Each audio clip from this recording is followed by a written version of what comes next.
Shadow బాక్స్కి ఒక celebrity వచ్చారు. ఆ సెలబ్రిటీస్ని మీరు ప్రతిరోజు ముద్ద మందారం సీరియల్లో చూస్తూనే ఉంటారు. మీ అందరి ఫేవరెట్ మహి తనే అంటే ఈ మధ్య చాలా స్మార్ట్ హ్యాండ్సమ్ అయిపోయారు. So let's welcome Krishna Reddy. Hi Krishna. Hi Maithili, how are you? నేను చాలా సూపర్ ఫైన్. చాలా ఏంటి బాగా స్మార్ట్ అయిపోయావేంటి? సీరియల్ కదా అవా సీరియల్ చేస్తే ఏంటంటే డైలీ రోజంతా చేస్తారు కదా, డల్ అయిపోతారు. మరి నువ్వు ఎందుకు ఇంకా స్మార్ట్ గా అయిపోయావు? యాక్చువల్లీ ఇప్పుడు వర్క్ మనకి ఇంట్రెస్ట్ ఉండి వర్క్ వచ్చాం కాబట్టి నాకు యాక్టింగ్ అంటే బీభత్సమైన ఇంట్రెస్ట్. సో ఆ ఇంట్రెస్ట్ మీద వచ్చాం కాబట్టి నేను డే అంతా కాదు ఓవర్ 24 hours వర్క్ చేసినా కూడా నాకు అసలు కొంచెం మేబీ 1% స్ట్రెస్ అనిపిస్తుంది తప్ప ఎనర్జీ అయితే పోదు. బేసిక్గా నేను కొంచెం ఎనర్జెటిక్ బాగా. సో కాబట్టి నాకు ఎంత వర్క్ చేసినా I feel very happy and comfort. ఎందుకంటే నీకు యాక్టింగ్ అంటే బాగా ఇంట్రెస్ట్ కాబట్టి. ఎస్. సో ఫస్ట్ సీరియల్ ముద్ద మందారమేనా? ఫస్ట్ సీరియల్ ముద్ద మందారమే. ఇదే ఫస్ట్ సీరియల్. అంతకుముందు అయితే యాంకర్గా చేశాను, జెమినీ మ్యూజిక్ కానీ జెమినీ కామెడీ కానీ. సీరియల్ స్ట్రైట్ ఫస్ట్ అంటే ఇదే రావడమే మంచి క్యారెక్టర్ వచ్చింది. అదే నా లక్. ఎవ్వరికి ఫస్ట్ సీరియల్తో ఇంత ఫేమ్ అంటే నాకు తెలియదు. మరి ఫస్ట్ సీరియల్ అంత బ్రేక్ అంటే ఈక్వల్ టు పెద్దబాబు క్యారెక్టర్కి ఎంత ఫేమ్ అయితే ఉంది, ఇంచుమించు equal to ray Mahi character కూడా బాగుంది. ఎక్కడికి వెళ్ళినా మహి మహి మహి మహి అని. కృష్ణ మర్చిపోయారు. యాంకర్ ఉన్నప్పుడు కృషి అనేవారు, ఇప్పుడేమో మహియే సొంత పేరు మర్చిపోతారు. సో ఈ స్క్రీన్ నేమ్ కూడా చాలా బాగుంది. ఏంటి మరి యాంకరింగ్ మానేసావా? మరి మానేసినట్టే కదా. అంతేనా? యాక్చువల్లీ చేద్దాం అనుకున్నాను నేను. అది మార్నింగ్ 9 o'clock షో ఉండేది, ఇది మిగతా టైం అనుకున్నా. కానీ ఇది మార్నింగ్ 7:30కి లొకేషన్లో ఉండాలి ఎట్టి పరిస్థితిలో. నా టైం 7:30, ఒక్కొక్కరికి ఒక టైం ఉండొచ్చు. నా 7:30. సో 7:30కి వచ్చి మళ్ళీ మనం బ్రేక్ తీసుకుని 9 o'clockకి వెళ్ళి షో చేసి మళ్ళీ 10కి అయిపోగానే హర్రీ బర్రీగా రావాలంటే చాలా కష్టం. సో 1 week ట్రై చేశాను. సో కానీ వర్కౌట్ అవ్వలే. సో ఫైనల్లీ అక్కడ మేడంని అడిగాను. యాక్చువల్లీ అక్కడ కూడా నాకు జెమినీ కామెడీలో ఒక బాండ్ ఉంది, అప్పుడు కాంట్రాక్ట్ ఉంది. So 4 years 3 years work contract అయితే ఉంది. మధ్యలో మాతే ఎంతో పే చేయాల్సి కూడా ఉంది. అప్పుడు నాకు ఇంకా అర్థం కాలే. ఇక్కడేమో లీడ్ క్యారెక్టర్ మంచి క్యారెక్టర్ వస్తుంది, ఇక్కడ కమిట్ అయిపోయాను. ఇక్కడ ఆల్రెడీ ఒక 1 week ట్రై చేద్దాం అనుకున్నాను. 9 o'clock పర్మిషన్ అడిగి వెళ్ళి చేసేద్దాం అనుకున్నాను. బట్ ఇది త్రూ అవుట్ క్యారెక్టర్ కాబట్టి సెట్ అవ్వట్లా. అందులోని స్టార్టింగ్లో అయితే ఇంకా బీభత్సమైన వర్క్ మా మీదే ఉండేది, నా మీద. నా క్యారెక్టర్ కూడా అలా ఉండేది, తాగడం తిరగడం, అమ్మాయిలు పబ్బులు వేసుకుని తిరగడం చూసే ఉంటారు. అది కొంచెం రియలిస్టిక్ కొంచెం రియలిస్టిక్ అంటే ఎనర్జీ ఈ లెవెల్స్ రియలిస్టిక్, కానీ ఆ తాగుడు అవి రియలిస్టిక్ కాదనమాట. సో ఆ రేంజ్లో ఉన్నప్పుడు ఇంకా అక్కడ వర్క్ హెవీ వర్క్. సో ఇక్కడికి వచ్చే టైం కూడా ఉండదు. అలానే ఇక్కడ మానేస్తే ఇప్పుడు మనం ఇంచుమించు బాండ్ 10 lakhs ఎంతో పే చేయాలి. సో ఆ టైంలో నిజంగా మా హెడ్ చందన మేడం అని ఉండేవారు, అదే ఉన్నారు ఇప్పుడు కూడా జెమినీ కామెడీ. సో ఆవిడ ఏంటంటే అడిగారు, ఏంటి మరి ఇలాగా నువ్వు చేయగలవు అటు ఇటును, లేకపోతే మరి బాండ్ బ్రేక్ చేసుకుంటే 10 lakhs ఇచ్చేసి వెళ్ళిపోన్నారు. అప్పుడు సీరియస్గా అంటున్నారు, కామెడీగా అంటున్నారు. నాకు అర్థం కాలేదు, 10 lakhs ఎందుకు ఇప్పటికిప్పుడు అని మేడంతో కొంచెం నార్మల్గా మాట్లాడాను. పాపం కన్విన్స్ అయిపోయారు. సో ఆవిడ వేరే హెడ్తో మాట్లాడి సో మొత్తానికి బాండ్ లేకుండానే నన్ను చేసుకోపోలే, నీకు లైఫ్ బాగుంటుంది కదా. సో ఆవిడ వదిలేరు. ఆవిడ వదలకపోయి ఉంటే మనం ఏం చేయలేం. సో చందన మేడం గారికి చాలా క్రెడిట్. సో చాలా రుణపడి ఉంటాం. ఫస్ట్ థింగ్ ఏంటంటే జెమినీలో ఒక యాంకర్ రావడమే గ్రేట్, మళ్ళీ వచ్చాక తీసేయడం ఇంపాసిబుల్ చాలా తెలిసిన. అందులోని నా లైవ్కి రేటింగ్ బాగుండేది అప్పుడు, ఆల్ ఆఫ్ కంపేర్ టు మిగతా లైవ్స్ ఫ్యాన్స్ ఎక్కువ ఉండేవారు. యాక్చువల్లీ జెమినీ కామెడీలో అయితే చిన్నపిల్లలు బాగా అట్రాక్ట్ అయ్యేవారు. మిడిల్ ఏజ్ కానీ ఆంటీలు అమ్మమ్మలు వీళ్ళందరూ చూస్తుంటారు కదా. జనరల్గా 9 o'clock అయినేసరికి మొగుళ్ళని ఆఫీస్కి పంపేసి పిల్లల్ని స్కూల్కి పంపేసి అమ్మాయిలు కానీ ఆంటీలు కానీ ఇలా, లేకపోతే సమ్మర్ అయితే పిల్లలు అందరూ కలిసి చూసారు. సో జనరల్గానే కొంచెం కామెడీ ఎక్కువ చేస్తుంటాను నేను. సో లైవ్లో కూడా అలా చేసేసరికి ఏదో వాళ్ళు రిలేటివ్ అన్నట్టు కనెక్ట్ అయిపోయి కాల్ చేసి ఏ బాబు ఇలాగా, లేకపోతే పర్సనల్గా నెంబర్లు అడగడం. పాపం ఒక అమ్మమ్మ ఏజ్ ఉన్న వాళ్ళు కానీ లేకపోతే అన్నయ్య అని ఒక బాండింగ్ ఏర్పడేది. సో అంతగా కనెక్ట్ అయిపోయారు కాబట్టి షో ఉండేసరికి మేడం కూడా పాపం కొంచెం వాళ్ళకే ఉంటుంది కదా మరి. సో అయినా సరే నా లైఫ్ కోసం ఆవిడ వదిలేసారు పాపం. మొత్తం క్రెడిట్ అంతా ఫస్ట్ ఆవిడకి వెళ్తుంది అలా వదలడంతో. సో తర్వాత అక్కడి నుంచి సీరియల్. ఎందుకు అంటే నీ లైవ్ ఎందుకు ఎక్కువ మంది చూసేవాళ్ళు? అదే చెప్తున్నాను, ఇప్పుడు 100 మంది చేస్తారు, లేకపోతే 10 members ఎంసెట్ మొత్తం ఎన్ని లక్షల మంది రాస్తారు, అందులో ఒక్కరికే ఫస్ట్ ర్యాంక్ వద్దు. ఎందుకు అలా పడిందంటావా? అంతే, ఏదో మన దగ్గర ఏదో ఉంది కదా సంథింగ్. ఎవరితో పక్కల దగ్గర లేదు, మన ఉంది. మనం బాగా మాట్లాడతాం. నేను జనరల్గా చిన్నప్పటి నుంచి బాగా మాట్లాడతాను. కొంచెం స్పాంటేనియస్గా జోక్ వేయటం కానీ వాగేస్తాను. మనసులో ఏం పెట్టుకోం, డైరెక్ట్గా ఇలా ఉందంటే ఏదని. అందులోనే నేను వచ్చింది గోదావరి, ఈస్ట్ గోదావరి. సో అక్కడ జనరల్గానే గోదావరి అంటే ఎటకారం ఎక్కువ ఉంటుంది, 4 చివరే ఉంటాయి డైలాగ్. సో అలా కానీ ఇలా కౌంటర్ పడిపోతుంటుంది. సో అలా అంటే జనరల్గా ఫస్ట్లో ఫీర్ ఉండే, తర్వాత స్టేజ్ ఫీర్ మొత్తం పోయింది కాబట్టి ఇంకా కొంచెం ఎనర్జీ అంతా బయటకు వచ్చేస్తుంటుంది. సో ఆ కౌంటర్లకి అయ్యా కొంతమందికి నచ్చుతాం. సో జనరల్గా కోతులు అంటే అందరికీ నచ్చుతారు. సో అలా కనెక్ట్ అయ్యింది. నేనేం ఫీల్ అవ్వను. అయితే కాకపోతే ఆ కోతికి కొంచెం బ్రేక్ పడింది సీరియల్లోనే నాకు తెలిసి. నిజంగానే సీరియల్ అంటే కొంచెం బ్రేకే. ఏంటంటే యాంకరింగ్ మనకి ఎలా కావాలంటే అలా ఉండొచ్చు, మనకు నచ్చినట్టు చేసుకోవచ్చు, ఎవరు అడ్డు చెప్పరు. సో పక్కోళ్ళు హర్ట్ అవ్వకుండా మనం ఎలానే చేసుకోవచ్చు. కానీ సీరియల్ అలా కాదు, వాళ్ళు ఏ క్యారెక్టర్స్తే అలాగే. సో బట్ నాకు ఇక్కడ ప్లస్ ఏంటంటే ఇది నాకు కొంచెం కనెక్ట్ అయ్యే క్యారెక్టర్. ఎగరడం కానీ ఆ గోల్ కానీ, నేను చిన్నప్పటి నుంచి ఇంట్లో కూడా అంతే. నేను ఇంట్లో ఉన్నానంటే మా అమ్మాళ్ళు కొంచెం హ్యాపీగానే ఉంటారు జనరల్గా.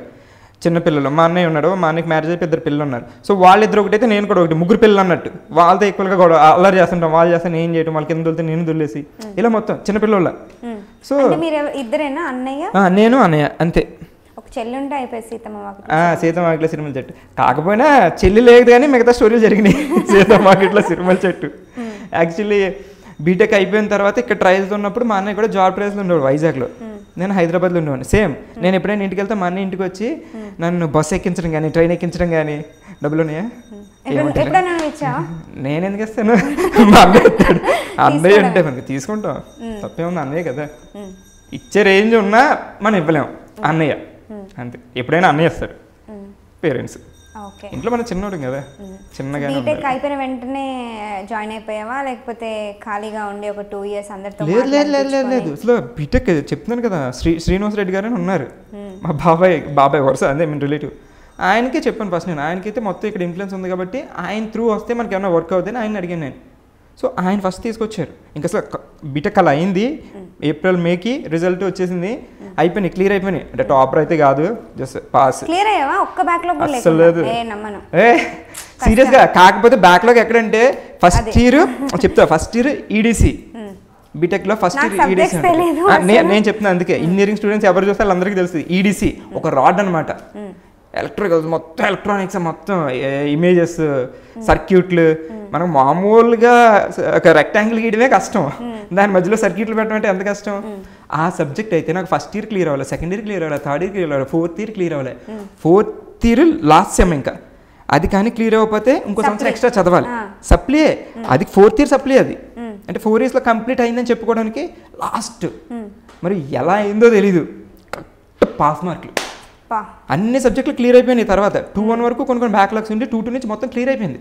2-1, 2-2, 3-1, 3-2, 4-1, 4-2. ఒక ఫస్ట్ ఇయర్లో మాత్రం అది ఉండిపోయింది. ఫస్ట్ నుంచి క్లియర్ అవ్వలేదు. నాకు డౌటే, మనం ఎలా చదువుతాం మనకు తెలుసు కదా.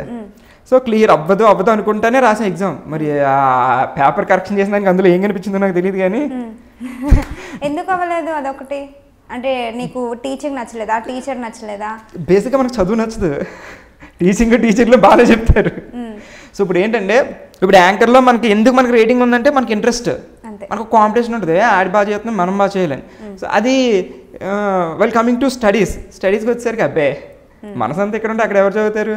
కానీ మా ఇంట్లో డబ్బులు కడుతున్నారు, ఫీజులు కడుతున్నారు కదా, పాస్ అవ్వాలి కదా, నేను పాస్ అయ్యాను. లేకపోతే అసలు అమ్మో చదువు అంటే చాలా కష్టం మనకి. సో ఫ్యామిలీ నుంచి మంచి సపోర్ట్ ఉంది, అన్నయ్య సపోర్ట్ చేశాడు, అందరూ సపోర్ట్ చేశారు, రెడ్డి గారు సపోర్ట్ చేశారు, చాలా కష్టపడి సపోర్ట్ చేశారు అందరూ ప్రతి స్టెప్ లో. పాపం అందరూ ఎలా అంటే, ఇప్పుడు మనం ఉంటాం, మన ఫ్రెండ్ ఉన్నాడు, ఫ్రెండ్స్ ఏమంటారు, వాళ్ళు డైరెక్ట్గా మనం తీసుకొచ్చి పెట్టలేకపోవచ్చు. సో మనోడు అవుతావు, నువ్వు వెళ్ళరా బాగుంటుంది, అది కూడా ఎంకరేజ్మెంటే కదా, సపోర్టే, నువ్వు చేయగలరా. లేకపోతే కాలేజ్ చేసిన డ్యాన్సులు కానీ స్కిట్లు కానీ అవి చూసి అబ్బో ప్రతి కల్చరల్ యాక్టివిటీలో అంటే 3-2 నుంచి చేసా, థర్డ్ ఇయర్ నుంచి చేసా. థర్డ్ ఇయర్ నాకు స్టేజ్ ఫియర్. అంటే అప్పుడే కదా సీనియర్ అయింది 3-2 అంటే. ఫస్ట్ ఇయర్ అయితే సెకండ్ ఇయర్కి వచ్చేసరికి ఫస్ట్ ఇయర్ జూనియర్స్ వస్తారు, సీనియరే. అలానే కదా నాకు స్టేజ్ ఫియర్, బేబొచ్చిన స్టేజ్ ఫియర్ చిన్నప్పటి నుంచి. 6th క్లాస్లో 7th క్లాస్లో జనరల్గా ప్లెడ్జ్ జరుగుతుంటుంది కదా స్కూల్స్లో, ప్లెడ్జ్ భారతదేశం నా మాతృభూమిలో ఏదైనా జరిగేటప్పుడు రోజుకి ఒక్కొక్కరు వెళ్ళి చెప్పాలి. సో అలా ఈ రోజు ఇస్తున్నా. సో మనకు అర్థమైపోద్ది మనది ఏ రోజు వస్తుందని. ఆ రోజు మానేసి ఉన్నాను. నాకు వెళ్ళి అందరి ముందు నుంచోవడం భయం నాకు, అసలు చాలా భయం. బేబొచ్చిన స్టేజ్ ఫియర్, కాళ్ళు వణికిపోయి చెమటలు పెట్టేసి. సో ఇప్పటికీ నాకు అర్థం కాదు నాకు ఆ స్టేజ్ ఫియర్ ఎలా పోయింది. నేను ఎక్కడికి వచ్చినట్టే మరి యాంకర్ అవడం అంటే. బీటెక్ థర్డ్ ఇయర్ కూడా ఫస్ట్ టైం డ్యాన్స్ చేసినప్పుడు కూడా నేను ఫేస్ కిందకి పెట్టి డ్యాన్స్ చేశాను, నాకు తెలియదు. సో తర్వాత కొంచెం అంతా నేర్పిందంటే కాలేజే నేర్పింది, స్టేజ్ ఫియర్ పోవడం. బీటెక్ అసలు 4 years అంటే జీవితం మొత్తం చూడొచ్చు. నిజంగా జీవితం మొత్తం చూడొచ్చు. ఆ సీనియర్స్ ర్యాగింగ్లు కానీ మనం ర్యాగింగ్ హ్యాపీ డేస్ అయినా మీకు? ఆబ్వియస్లీ బీటెక్ చదివిన వాళ్ళు ఎవరికైనా హ్యాపీ డేస్ కనెక్ట్ అయిపోద్ది. ర్యాగింగ్ అదే సపోర్ట్ అంటే కొంచెం లిమిట్ ఉంటుంది. ఏదో ఎస్డీలు చెప్పించుకోవడం చిన్న చిన్న ర్యాగింగ్లు ఫన్ వరకు ఓకే, కానీ లిమిట్స్ దాటితే కొన్నిసార్లు అదైతే ఎవరూ ఎంకరేజ్ చేయరు, సపోర్ట్ చేయం కూడా. మేము అందుకే తెలుసు కదా. సో లేకపోతే ఇక్కడ స్కూటర్ లేకుండా స్కూటర్ నడిపించడం గాల్లో, లేకపోతే అమ్మాయి లేకుండా అమ్మాయిని హక్ చేసుకున్నట్టు ఇలాంటివి చేపిస్తుంటారు. సో అది అయితే కొంచెం ఓకే, ఆ పక్కన జూనియర్ కూడా హర్ట్ అవ్వకూడదు కదా. సో అలా కొన్ని కాలేజ్లో జరిగినాయి, కానీ అంత దారుణంగా ఉండకూడదు. అట్లా ర్యాగింగ్ లేకపోతే ఇంటరాక్షన్ ఉండదు కదా first of all. So juniors సీనియర్ని చూడగానే ఇలా బుర్ర ఉంచేసి వెళ్ళిపోతారు, అసలు ఎక్కడ పిలుస్తాడని. అది మంచోడో లేకపోతే ఇంకా టీస్ చేస్తాడో తర్వాత అసలు చూడగానే పారిపోతారు. ఇది కొన్నిసార్లు అయితే జూనియర్స్ కూడా కొంతమంది గెడ్డం మేసం అయ్యి కొంచెం సీనియర్స్ లాగా కనపడతారు. సో సెకండ్ ఇయర్ వాడు 4th year అంటే థర్డ్ ఇయర్కి భయం, సెకండ్ ఇయర్ అంటే థర్డ్ ఇయర్ వాడిని చూస్తే సెకండ్ ఇయర్ వాడికి భయం, ఫస్ట్ ఇయర్ వాడికి సెకండ్ ఇయర్ అంటే భయం. సో ఆ ఫస్ట్ ఇయర్ వాడు సెకండ్ ఇయర్లో ఉన్నా కూడా, అంటే మీకు కొంచెం క్యాలిక్యులేషన్ డిఫరెంట్గా ఉంటే థర్డ్ ఇయర్ స్టూడెంట్లు కూడా సెకండ్ ఇయర్ స్టూడెంట్స్ చూసి భయపడతారు కొన్నిసార్లు. ఎందుకంటే ఆడు సీనియర్ అనుకుంటారు. వచ్చిన కొత్తలు అయితే అసలు తెలీదు. నన్ను మా క్లాస్ వాళ్ళు ర్యాగింగ్ చేశారు. అవునా? నేను ఎంటర్ అయ్యేసరికి ఒక అబ్బాయి బెంచ్ మీద కూర్చొని ఉన్నాడు. కూర్చొని ఉంటే సో ఫస్ట్ డే కాలేజ్కి రావడం నాకు అస్సలు తెలియదు, ర్యాగింగ్ ఉంటుందని తెలుసు, భయం. అసలు స్టేజ్ ఫియర్లో ఒకటి ఎక్కువ వచ్చి వెళ్ళిపోతున్నాను. రే వెళ్ళరా అన్నాడు. వెళ్ళిపోయిన దగ్గరికి కరెక్ట్గా అమ్మాయిలు బెంచ్ మీద కూర్చొని ఉన్నాడు. అందరూ అమ్మాయిల ముందు ఉంచే పెట్టాడు, ముందే పరువు పోద్ది. అన్నాడు, ఏం పేరు? కృష్ణ సార్. ఎవరు? పలానా ఊరు. ఏం చేస్తుంటావు? డ్యాన్స్ వచ్చి అన్నీ చేపించేస్తున్నాడు అక్కడ. చేపేసలోకి ఇలా సార్ వస్తున్నారని ఎవరు చెప్పాడు? వెళ్ళిపోయారు, నేను మీ క్లాస్ అన్నాడు. ఇప్పుడు నాకు తెలియదు, షాక్. అక్కడి నుంచి భయం నాకు, ఎవరు సీనియర్ ఎవరు జూనియర్ తెలియదు. ఎలా రివెంజ్ తీరుతాం? అప్పుడు నాకు అసలు భయం మామూలుగా కాదు కదా, అంత ఫియర్. కాలేజ్ అంటేనే ఫియర్ మనకి. ఏంటి ఎలా నేను చదివినంత ఒక విలేజ్ 10th వరకు, మా ఊరే రామవరం అని రూరల్, బాగా రూరల్ రిమోట్ ఏరియా. సో అక్కడ చదివాం. అక్కడంటే మనకి ఏం తెలుస్తుంది, పల్లెటూరు. 9 o'clock పడుకోవాలి అంతే. నాన్నగారు బొమ్మరిల్లు సేమ్ 9 o'clock ఆ టీవీలో ఆఫ్ చేసారు. టీవీ చూసినా ఏ ప్రోగ్రామ్ వస్తున్నాయి, సినిమా వస్తుంటే 9 o'clock పడుకోవాలి, స్ట్రిక్ట్ రూల్స్. సో మార్నింగ్ 6కి లేచేయాలి. సో 5 ఏళ్ళు ఇచ్చేయాలి, స్కూల్కి వెళ్ళిపోవాలి, రావాలి అంతే. ఒక అమ్మాయిలాగా అంటే ఇక్కడికి బుర్ర ఎత్తడం, అక్కడ దించడం, అక్కడ దించి ఇక్కడ ఎత్తడం, అంతా అలాంటి అట్మాస్ఫియర్లో పెంచాం. అలా రూల్స్ పెంచారు కాబట్టి కొంచెం ఎలా ఉన్నాయేమో. అలాంటి అట్మాస్ఫియర్లోంచి వచ్చాం కాబట్టి ఇంకా భయం ఎక్కువ. వీళ్ళందరూ ఏంటంటే జనరల్గా నేను చిన్నప్పటి నుంచి ఇంటర్మీడియట్ వరకు కూడా ఇంగ్లీష్ మీడియం కాదు, తెలుగు మీడియం. తెలుగు మీడియం. వీళ్ళందరూ ఇంగ్లీష్ మీడియం. సో తెగ ఇంగ్లీష్ మాట్లాడే స్టార్టింగ్లో మనకేమో బెబ్బే, ఐ యూ ఓకే ఏ ఇది తప్పేం రా. ఆ రేంజ్లో ఉన్న వాళ్ళందరూ వీళ్ళందరూ మంచి పాజ్గా హడావిడి ఎస్డీ చెప్పమంటారు, ఎస్డీ ఇంగ్లీష్లో చెప్పాలి. మనకేం వచ్చి అంతంత స్టార్టింగ్ అసలు నాకు ఎంత కూడా ఇంగ్లీష్ వచ్చేది కాదు. సో అలా మొత్తం ఏదైనా నేర్పిందంటే బీటెక్. మొత్తం బీటెక్లో నేర్చుకున్నాం. స్టేజ్ వేరిపోవడం కానీ, ఇంగ్లీష్ నేర్చుకోవడం కానీ, ఇలా స్కిట్లు కానీ మొత్తం. మనకు రాకపోయినా సబ్జెక్టులు కూడా చెప్పేవారులే. అన్ని ఫ్రెండ్స్, ఏదైనా ఫ్రెండ్సే. ఇంకా కాంటాక్ట్లో ఉన్నారా? ఆబ్వియస్లీ ఉంటారు కదా, నా బ్యాచ్ అందరూ కాంటాక్ట్లో ఉన్నారు. అందరూ మ్యాక్సిమం యూఎస్, యూకే సాఫ్ట్వేర్ ఇంజనీర్లు అందరూ, నేను తప్ప. అదే వాళ్ళు అదే చెప్తారు, మేము ఏదో యూఎస్లో ఉన్నాం కానీ హ్యాపీరా, నేను రోజు టీవీలో చూడొచ్చు, లేకపోతే మంచి మంచి ఇంటర్వ్యూలో చూడొచ్చు, లేకపోతే జీతాల కంటే జనరల్గా ఈవెంట్స్ ఎక్కువ ఉంటాయి కదా, ఈవెంట్స్ డ్యాన్స్లు. సో మా అందరికన్నా నువ్వు బాగా సెటిల్ అయ్యావని వాళ్ళు అనుకుంటారు బాబు. జనరల్గా ఇంట్లో వాళ్ళకి ఏంటంటే సాఫ్ట్వేర్ ఇంజనీర్లు అంటే ఒక బ్రాండ్లు ఉండిపోతాయి కదా, అలా ఉండేది. సో ఇప్పుడు మా పేరెంట్స్ కూడా హ్యాపీ, సెటిల్ కాబట్టి. అబ్బో మనకు నచ్చిన ఫీల్డ్, మనం ఎంత యాంకరింగ్కే బీభత్సమైన హ్యాపీగా ఉండేవాడిని నేను. అలాంటిది ఎంత ఫేమ్ వచ్చాక ఎందుకు ఉన్నాం? ఆబ్వియస్లీ. సినిమా కష్టాలు ఉంటే లేకుండా ఎలా ఉంటే, హైదరాబాద్ వచ్చిన కొత్తలో బాగా పడ్డాం. 2009 ఎండింగ్లో ఇంచుమించు వచ్చాము. 10, 11 పడ్డాను బాగా. ట్రయల్స్ తిరగటమే బీభత్సంగా తిరగటం. 6 షార్ట్ ఫిల్మ్స్ అయితే తీసాను. అవి తర్వాత ఫస్ట్ వచ్చి హూ అని ఏదో చేశాను ఫస్ట్ టైం. హూవే అదే హూ ఆర్ యూ అని అడుగుతారు. Who are you, who I am లేకపోతే మనకి చేసాం. అసలు ఏంటి తెలియదు మనకి, కెమెరా ఫేసింగ్లు కానీ తెలియదు. వాళ్ళందరూ మా బీటెక్ క్లాస్మేట్లు, ఇన్ఫోసిస్లో జాబ్ చేస్తారు వాళ్ళందరూ. సింగపూర్ టౌన్షిప్ ఉంది కదా, అక్కడ వాళ్ళు ఉంటారు. మొత్తం వాళ్ళందరూ జాబ్ అప్పటికి, నేను ఖాళీ. సో వాళ్ళు అనుకున్నారు జనరల్గా వాళ్ళు షార్ట్ ఫిల్మ్ తీసుకున్న దాంట్లోకి మనోడికి ఇంట్రెస్ట్ ఉంది కదని నన్ను పెట్టుకు తీసుకున్నారు లీడ్లో. అప్పుడు తీసాక చూసుకున్నాను అనమాట మనకి ఎంత వచ్చా అని. ఫస్ట్ది ఏమీ రాదు, అంటే కొంచెం ఏదో పర్లే కానీ అంతైతే కాదు. సో తర్వాత 2nd, 3rd, 4th, 5th, 6th దానికి లాస్ట్ 2 షార్ట్ ఫిల్మ్స్కి అయితే ఒకటి 10 lakh వ్యూస్, ఒకటి 8 lakh వ్యూస్ వచ్చినాయి. ఒకటి తరుణ్ ఫ్రమ్ తెలుగు మీడియం, ఒకటి ఫస్ట్ నైట్ అని. రెండు ఫుల్ కామెడీ. సో అప్పుడు కొంచెం అర్థమైంది మనకి ఫన్ జోన్ ఉంటే కొంచెం ఏ ట్రాక్ అయినా సరే దానికి కొంచెం ఫన్ ఉంటే మనం చేయగలం. నేను కొంచెం కామెడీ చేయగలను. సో బాడీ లాంగ్వేజ్ కానీ యాస కానీ నాకు ఎక్కువ తూర్పుగోదావరి యాస వచ్చేస్తుంటుంది, గోదావరి యాస. ఇప్పుడు కూడా మా అమ్మ ఇప్పటికీ అంటుంటుంది కొంచెం మార్చుకోరా, కొంచెం మార్చరా, ట్రై చేయరా కానీ బేసిక్గా బ్లడ్ అలా వచ్చేస్తుంటుంది. ఎక్కడ ఇబ్బంది అవ్వలేదా మరి లాంగ్వేజ్? లేదు అంటే సీరియల్ అనేసరికి డైలాగ్స్ కదా మనకు వరుసగా పెద్ద పెద్ద డైలాగులు ఉండవు. సో అలా ఉంటుంది మామ్ యా ఓకే మామ్ ఇలాంటి డైలాగులు ఉంటాయి. సో అలాంటివి మనకి ఎలా వెళ్తే అలా చెప్పుకోవచ్చు మనకు నచ్చినట్టు. సో ఒక పెద్ద ఫ్లో ఉన్నదైతే కూడా అది డిఫరెంట్ రావచ్చేమో. సో సీరియల్ వరకు అయితే నార్మల్గా మేనేజ్ చేసేయచ్చు. అయినా అక్కడక్కడ తెలిసిపోద్ది, ఎంత ఆపుకున్నా వచ్చేస్తుంటాయి. ఇలా ఇదేంటంటే యాంకరింగ్లో ఎక్కువ తెలుస్తుంది. ఈ సీరియల్ ఏంటంటే వాళ్ళు ఇచ్చిన డైలాగ్ చెప్పేస్తాం, వాళ్ళకి నచ్చిన డైలాగులు వాళ్ళు రాసినట్టు మనం చెప్తాం. ఆబ్వియస్లీ ప్రాంప్టర్ చెప్తే లేదు, లేకపోతే మనం ప్రాక్టీస్ చేసి చెప్తాం. యాంకరింగ్ అంటే అలా కాదుగా. ఇప్పుడు అందులోనే ఎవరైనా తూర్పుగోదావరి జిల్లా నుంచి పశ్చిమ గోదావరి జిల్లా నుంచి ఎవరైనా కాల్ చేశారంటే మనకు ముందే వచ్చేస్తుంది, ఏ అండి ఏం చేస్తున్నారు, వంట అయిందా, ఇలా యాసలో వచ్చేస్తుంది. సీతమ్మకల సినిమాలు చెట్టు చూస్తాం. అందులో నేనైతే ఫస్ట్ ఈ స్లాంగ్ విని వీళ్ళు ఖచ్చితంగా ఎక్కిరిస్తున్నారు అని అనుకున్నాను. నేను అయ్యో కాదు, అందరూ అలాగే అనుకుంటారు పాపం. నేనైతే అలాగే, నాకు అసలు తెలియదు కదా, నేను అలా అనుకున్నాను. ఎక్కిరించడం కాదు, ఇప్పుడు యాసే అంతా జనరల్గా మోస్ట్ గోదావరిలో అందరికీ ఎటకారం ఉంటుంది ఫస్ట్. అది వాటర్ వల్ల దేని వల్ల తెలియదు కానీ చివరే ఉంటుంది. అంటే 4-5 పదాలు ఉంటాయి అన్నమాట. ఏంటండి హాయ్ బయటరండి మీరు, ఇలా సాగదీస్తారు. ఏదైనా వర్డ్ ఉంటే కొంచెం సాగదీసి మాట్లాడతారు. అది చాలా సినిమాల్లో ఉంది మ్యాక్సిమం. బాగున్నావు అంటే చాలా, ఇక్కడ చాలా అనేది వెటకారం. మళ్ళీ చాలా చాలా బాగున్నావు అండి. ఎటకారం కాదు, అభిమానం. మీరు అది ఎటకారంలో తీసుకుంటున్నారు, అభిమానంతో చెప్తారు. అసలు మర్యాదలు అంటే ఆ సైడ్ రావాలి. ఇప్పుడే సీరియస్గా మర్యాద రావాలి. సినిమాలో మర్యాదలు ఎంత ఉంటే డబ్బులు ఉంటాయి. వచ్చి తిని పెట్టి తిండి పెడతారు. లేకపోతే వచ్చిన వాళ్ళకి ఇంటికి వస్తే ఎవరైనా లేడీస్ వస్తే చీర, పట్టు చీరలు పెట్టడం.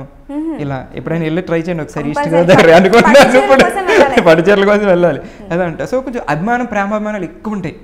సో బాగా, సో అది ఎక్కువ చూపించేసరికి ఇటువైపు జనరల్గా మనకు తెలియని వాళ్ళు ఏమనుకుంటారంటే వీళ్ళంటే ఎంత ఓవర్ చేస్తున్నారు అనుకుంటాం. మనమేమో జనరల్గా ఇంటికి వస్తే కూల్ డ్రింక్ ఇస్తాం, లేకపోతే ఏది చేస్తాం అయిపోద్ది. అలా వదలరు. వస్తే మార్నింగ్ బ్రేక్ఫాస్ట్ పెట్టి, మధ్యాహ్నం లంచ్ పెట్టి, లంచ్లో చికెన్, మటన్, ఫుల్ చేపలు, ఫిష్ ఫుల్ పెడతారు. తిని పెట్టి అభిమానంతో చంపేస్తారు అనమాట. సో దాన్ని మనం కొంచెం ఇలా అనుకుంటాం. సో లాంగ్వేజ్ ఇలా ఉంటుంది కాబట్టి మాది అది కొంచెం ఎటకారంలో అనిపిస్తుంది. అది ఏంటంటే బాబు అప్పుడే లేసిపోతున్నారు, ఇంకో 2 వేసుకోండి గుడ్లు, ఇలా ఇలాంటి స్లాంగ్స్ ఉంటాయి కాబట్టి మనకి ఏం అర్థం కాదు. మెయిన్ ఎక్కువ చేస్తున్నారని మనసు అంతే. అదంతా ప్రేమ అభిమానమే, ఏం కాదు. బాగా మిస్ అవుతున్నావా మీ ఊరిని? ఆబ్వియస్లీ మిస్ అవుతుంది. ఎప్పుడైనా ఫిష్ గుర్తొచ్చిందంటే నేను మిస్ అయిపోతా. కుకింగ్ వచ్చా? కొంచెం పర్లా. ఆమ్లెట్ వేస్తా, రైస్ వండుతా, కుక్కర్ ఉంది కాబట్టి, టీ చేస్తా, 2-3 కర్రీస్ అయితే వచ్చు. 2-3. Non veg? చికెన్ వచ్చు, ఫిష్ రాదు. ఓకే. సో నాకు ఫిష్ గుర్తొస్తే ఇల్లు గుర్తొస్తుంది. ఎందుకంటే మా అమ్మ బాగుండుద్ది, మా వదిన అయితే ఫిష్ ఫ్రై సూపర్. ఇంకా సో ఇక్కడ ఏంటంటే అక్కడి నుంచి ఇక్కడికి ఇంపోర్ట్ చేసుకోవాలి, అటు నుంచి ఇటు. ఇక్కడ సముద్రం కానీ ఇదేం లేదు కాబట్టి రాదు. ఇక్కడ ఫ్రెష్ ఉంటుందో లేదో తెలియదు. సో ఇక్కడ నేను ఎక్కువ ఫిష్ తిన్నాను. ఇక్కడ చికెనే మ్యాక్సిమం, చికెన్ కానీ ప్రాన్స్ కానీ. అటు సైడ్ వెళ్తే మాత్రం ప్రాన్స్, ఫిష్. ఇంటికి వెళ్తే 1 వీక్ ఉంటే 1 వీక్ నాన్ వెజ్. మన పండగకి వెళ్ళా 1 వీక్ బాగా 2-3 కేజీలు పెరిగి వచ్చాయి. ఇంటికి రాక వస్తే కొడుకు ఎలా ఉంటుంది. అవును.